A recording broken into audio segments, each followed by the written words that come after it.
Okay, this is the video I've been talking about making. I'm going to try and keep it under 10 minutes so I can get it all in, and hopefully a few ladies might listen to it.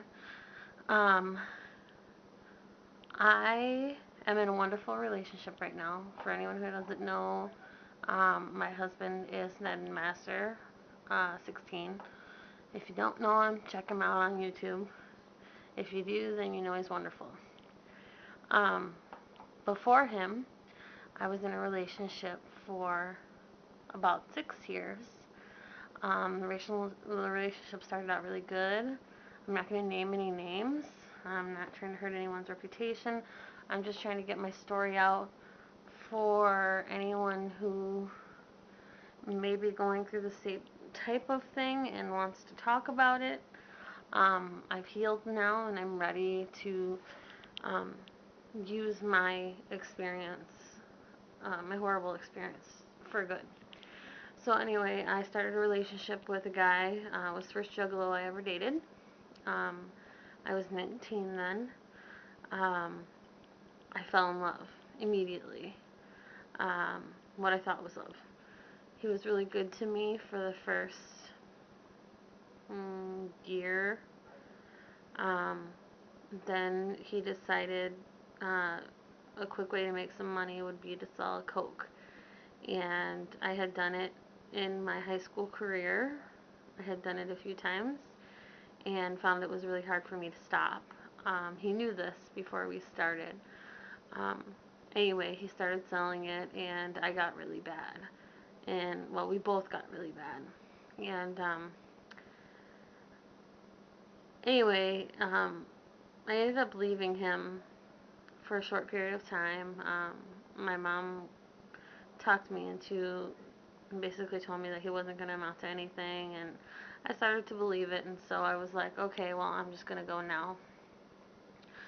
And so I left. Mm.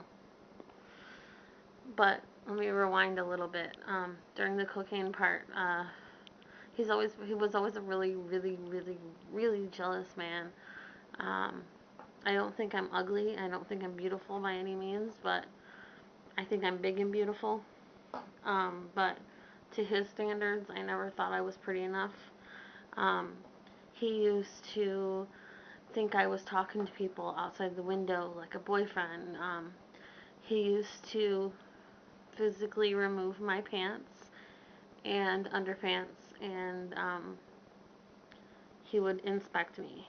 Um, Sometimes a couple times a day, every day, to see if anything had changed, if I had cheated, because I was working and he was not.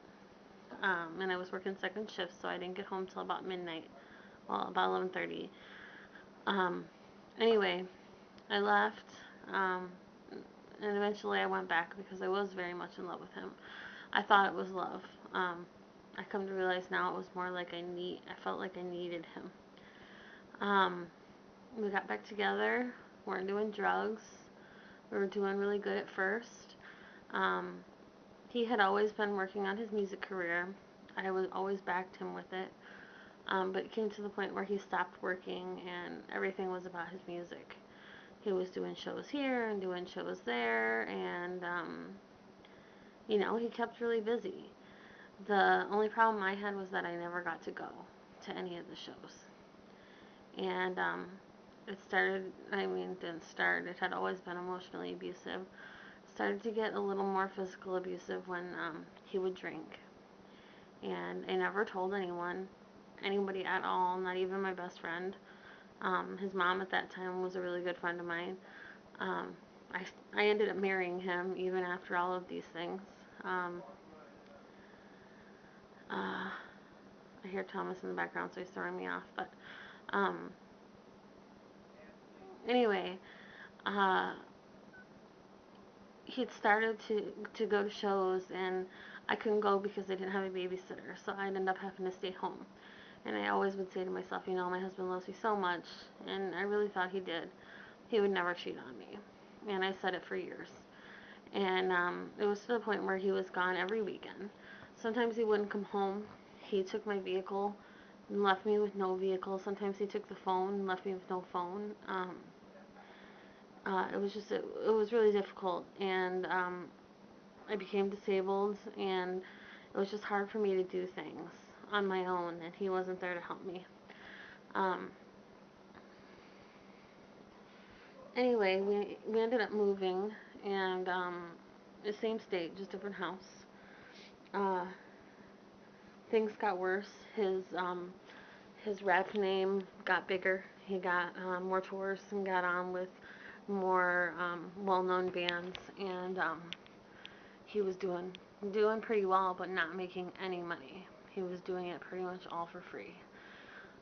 I still didn't think at this point he was cheating on me, but I would get very angry for him for not coming home and stuff like that, and I was just in so much physical pain that a lot of the time I couldn't have sex. So then began the forcing of sex. Um, I had watched Tyra one day and had seen about abuse and raping, and it's still being rape even if you were married, and I cried. I cried a lot. I wanted to kill myself a lot. I felt like I was worth nothing at all. I felt like garbage, and I couldn't understand why my husband, who was supposed to love me, would constantly rape me. We went to a show one night with a couple friends, and he got really drunk. Um, I saw him grinding up on some girl. I pulled him off of her. I said, "That's really fucked up," and I walked out the door. He followed me, wanted to leave, fought me for the keys. I wouldn't give them to him. Finally, we left with our two friends still with us, and constantly in my ear, he's telling me that my son was a bastard, um, because I wasn't with my son's dad. He was calling me a whore, a slut, a fucking tramp. I spread my legs for everyone. I mean, everything in the book this man was calling me. So I pulled over on the side of the road in a cornfield, and I made him get out. And I pulled away, which was the boldest move I had ever made. I got to about the end of the street and decided that I shouldn't drive. So I let the other female that was with us drive. She turned around and went back to get him. I sat in the back seat so he could sit up front. I was in the back seat with the female, who I won't name either, her boyfriend. He got into the car, immediately said, "Where's Brandi?" They said, "She's right behind you." He turned around and he began to beat the shit out of my head with his closed fist. He beat me over and over and over and over again. And I don't even know how many times he hit me. Neither of my friends stopped it. They were his friends too. Neither of them stopped it. He just kept going till I got tired. And the rest of the trip home, which was a couple hours, he kept calling me names and was accusing me of giving head to our friend's boyfriend who was in the back seat next to me. Um, I'm going to pause this video now, and I'm going to continue it in a second. I don't want to run out of time, and I'm a little emotional, so just give me a second, okay?